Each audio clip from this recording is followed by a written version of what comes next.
Okay, Chapter 10. King Fred's Quest. King Fred strode from the throne room feeling quite delighted with himself. Nobody would ever again say that he was a selfish, vain, and cruel man. For the sake of a smelly, simple old shepherd and his worthless old mongrel, he, King Fred the Fearless, was going to hunt the Ickabog. True, there was no such thing, but it was still a dashed fine and noble of him to ride to the other end of the country in person just to prove it. Quite forgetting lunch, the king rushed upstairs to his bedroom, shouting for his valet to come and help him out of his dreary black suit and help him into his battle dress, which he'd never had the chance to wear before. The tunic was scarlet, with buttons of gold, a purple sash, and lots of medals that Fred was allowed to wear because he was the king. And when Fred looked in the mirror and saw how well battle dress became him, he wondered why he didn't wear it all the time. As his valet lowered the king's plumed helmet onto his golden curls, Fred imagined himself painted wearing it, seated on his favourite milk-white charger and spearing a serpentine-like monster with his lance. King Fred the Fearless indeed. Why, he half hoped there really was an Ickabog now. Meanwhile, the chief adviser was sending word throughout the city within the city that the king was setting off on a tour of the country and that everyone should be ready to cheer him as he left.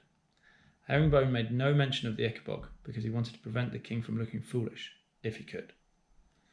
Unfortunately, the footman called Cankerby had overheard two advisers muttering together about the king's strange scheme. Cankerby immediately told the between maid, who spread the word all over the kitchens where a sausage seller from Baronstown was gossiping with the cook.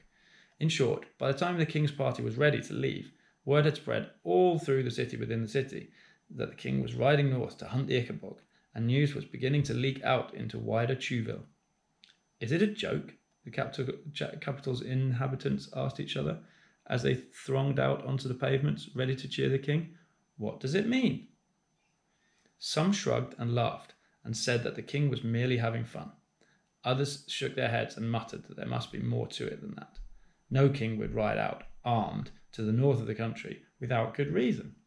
What, the worried folk asked each other, does the king know that we do not?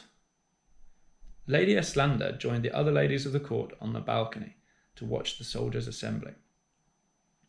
I shall now tell you a secret which nobody else knew. Lady Slander would never have married the king, even if he'd asked her. You see, she was secretly in love with a man called Captain Goodfellow, who was now chatting and laughing with his good friend Major Beamish in the courtyard below. Lady Slander, who was very shy, had never been able to bring herself to talk to Captain Goodfellow, who had no idea that the most beautiful woman at court was in love with him. Both Goodfellow's parents, who were dead, had been cheesemakers from Kurdsburg.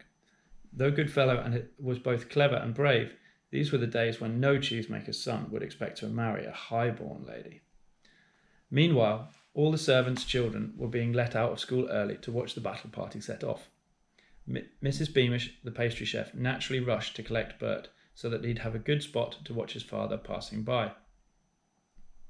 When the palace gates opened at last and the cavalcade rode out, Bert and Mrs. Beamish cheered at the top of their lungs.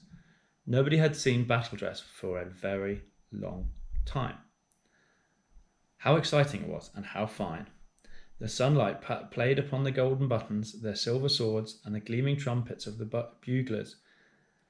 And up on the palace balcony, the handkerchiefs of the ladies of the court fluttered in farewell, like doves. At the front of the procession rode King Fred, on his milk-white charger, holding scarlet reins and waving at the crowds. Right behind him, riding a thin yellow horse and wearing a bored expression, was Spittleworth, and next came Flapoon, furiously lunchless and sitting on his elephantine chestnut. Behind the king and the two lords trotted the royal guard, all of them on dapple grey horses, except for Major Beamish, who rode his steel grey stallion. It made Mrs. Beamish's heart flutter to see her husband looking just so handsome. "Good luck, Daddy!" shouted Bert, and Major Beamish, though he really shouldn't have done, waved at his son. The procession trotted down the hill, smiling at the cheering crowds of the city within the city, until it reached the gates in the wall onto wider Chewville. There Hidden by the crowds was the Dovetail's cottage. Mr. Dovetail and Daisy had come out into their garden, and they were just able to see the plumes of the helmets of the royal guard riding past. Daisy didn't feel much interest in the soldiers. She and Bert still weren't talking to each other. In fact, he'd spent morning break with Roderick Roach, who often jeered at Daisy for wearing overalls instead of a dress, so the cheering and the sound of the horses didn't raise her spirits at all. "There isn't really an Ickabog, Daddy, is there?" she asked. "No, Daisy," sighed Mr. Dovetail, turning back to his workshop. "There's no Ickabog, but if the king wants to believe in it, let him. He can't do much harm up in the marshlands." Which just goes to show that even sensible men fail to see a terrible, looming danger.